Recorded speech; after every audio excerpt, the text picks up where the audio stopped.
ஓ சிரிப்பே வரல, இது எடுத்துன்னு வந்து காட்டுனீங்க போமா. நல்லா தானடா இருக்கு. சிடு சிடுன்னு இருப்பான் சிடு மூணு. சிரிக்கவே மாட்டான். அம்மா நல்லா இருக்குதா? நீ ஏன் அது வரைஞ்ச?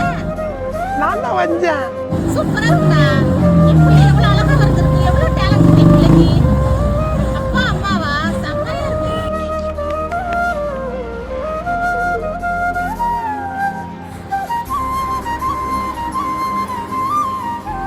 ஓ சிரிப்பே வரல, இது எடுத்துன்னு வந்து காட்டுனீங்க போமா.